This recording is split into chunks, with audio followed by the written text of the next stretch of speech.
Good morning, guys. So today, for the last day of the week, we're going to finish out this part of our unit on working with radicals, adding, subtracting, multiplying, and dividing by taking a look at the fourth operation, dividing. The short version is, if you remember, I told you yesterday when we kept it fairly short, I said the reason that we were keeping it short yesterday is because we had this kind of extra wrinkle we were going to throw in today. And we're going to, but I want to begin by telling you actually dividing works very similarly to multiplying. In other words, as long as we divide all the like parts and keep the radical signs until we can get rid of them in any way we can, then we're going to be fine. And we'll look at that here in a minute. So if you think about this for a moment, that makes some of these, if you look at it on the board, pretty simple. But there is one rule that we're going to operate by, which as you get into more advanced math, it's going to kind of go by the wayside, but for today's purposes, it's a rule we're going to keep. So the general answer is this: anytime we're dividing radicals, we don't yet have a complete answer if we have a radical on the bottom of a fraction, in the denominator. We can have a radical in the numerator, no problem. We can have something where it's not a fraction at all and it has a radical in it as long as we can't reduce to that square root. But the rule, and we'll look at it in a minute, we're gonna fix that problem by doing something called rationalizing the denominator. And I'll show you. We're gonna start it with this example. It'll help you understand a little better what's going on. But let's start with some basic ones first.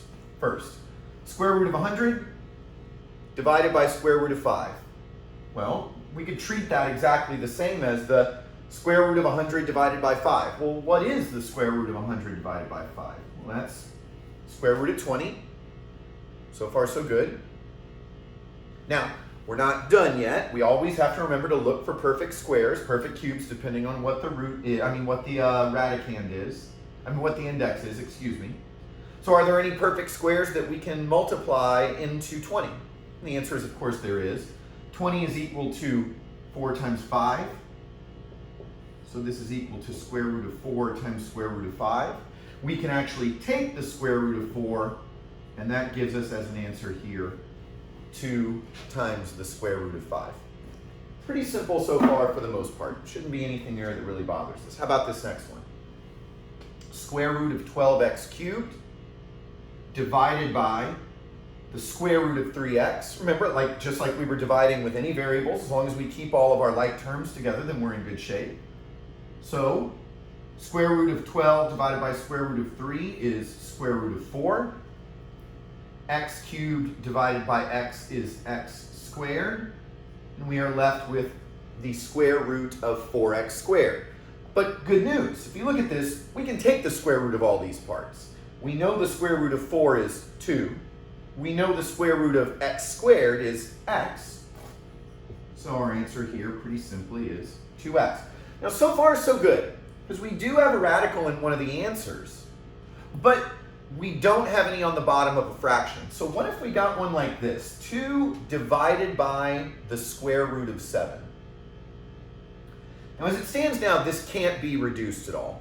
There are no factors we can use.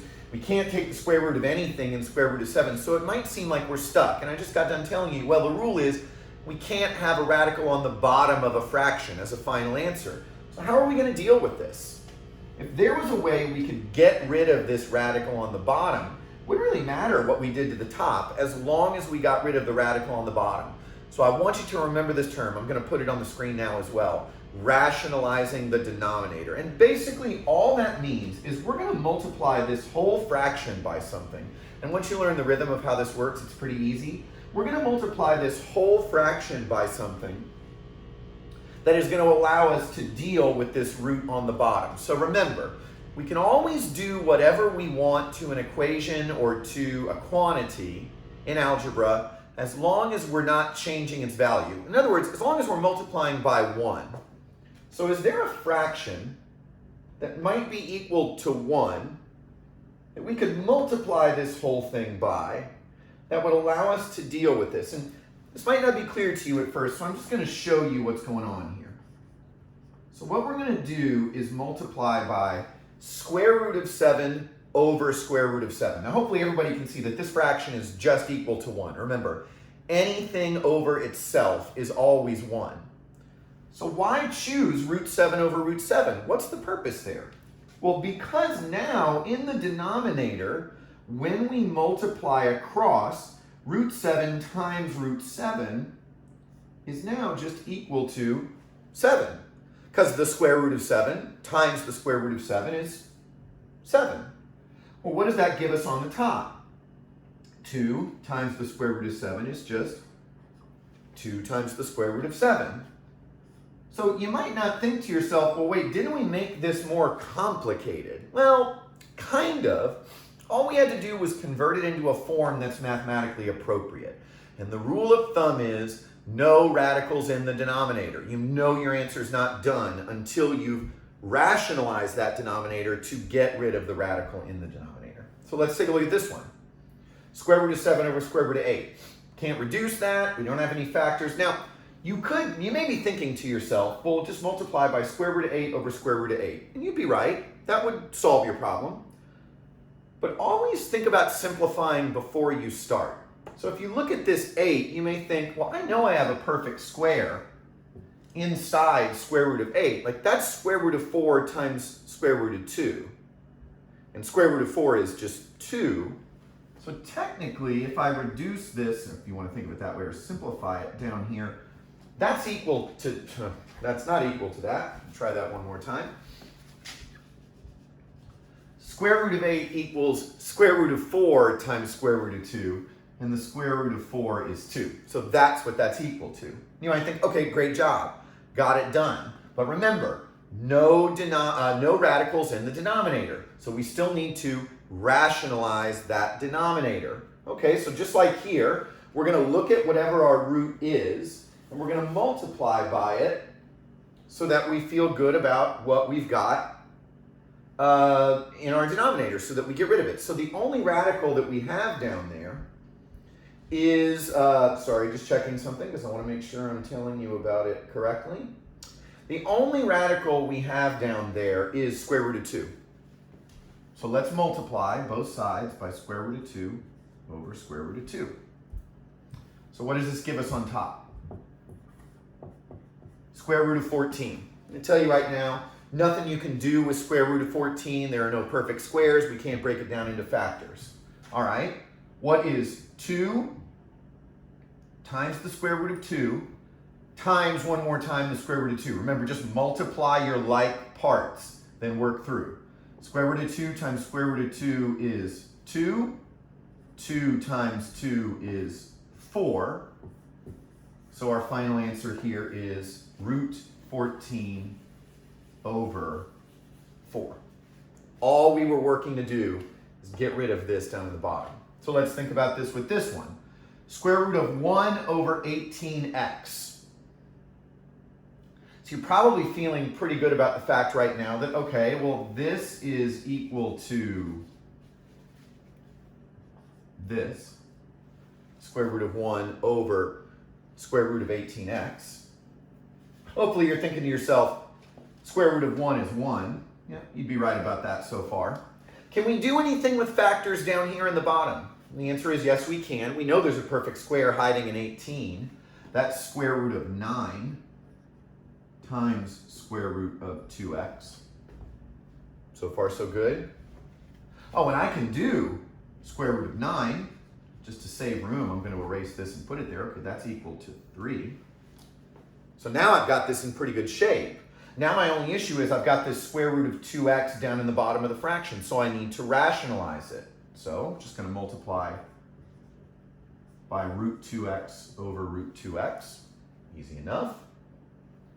What happens when I multiply across on the top? Square root of 2x. Remember, multiply your like parts first. Root 2x times root 2x is just 2x.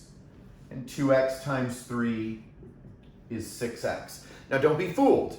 You might think, can I reduce that? Can I deal with that 2 and 6? Or can I cancel those x's? No, you can't. And I want you to think about why for a second. Even though it seems like those are not like terms. Because the 2 and the x in the numerator are under that radical sign, that root sign, we cannot reduce the way we normally would. All right, so a little curveball for this last one. Speaking of reducing, we can always reduce by a common factor if we find it. So what about here? Well, you might be thinking to yourself, well, weren't we talking about dealing with the denominator, and there's not a root in the denominator, so what's the problem here? And you're right, viewed through that prism, that there isn't one. But you should be able to look at this now and go, oh, we were just able to deal with this 18. We were able to break it down into something we could rationalize. So hopefully everybody feels good about this being 12 minus square root of 9 times square root of 2 over 9. So far, so good. And I can take the square root of 9. That's just 3. So this becomes 3 onto square root of 2, 3 times square root of 2. But if you look closely now, there are like parts that we can reduce in this fraction. 12 and 3 and 9 all have a common factor of 3. So I can reduce this whole thing down. 3 goes into 12 4 times, 3 goes into itself once, and 3 goes into 9 3 times. So this leaves me with an appropriate and totally simplified final answer of 4 minus square root of 2 over 3. Notice there was no denominator to rationalize, didn't have to deal with that. Here I just wanted to pull out a perfect square, simplify, and then look for common factors that I could reduce by. If these examples make sense, then everything in the completed notes and on today's homework is going to be pretty self-explanatory. Remember, on Monday, we'll cover some review information. You'll have a quiz on Tuesday. And then we'll talk about what we're going to do with the rest of the week after that. But just go ahead and plan for that. Everybody have a great weekend. Remember, this work will be due by Monday morning at 8 a.m. Have a great weekend, and I will see you on Monday.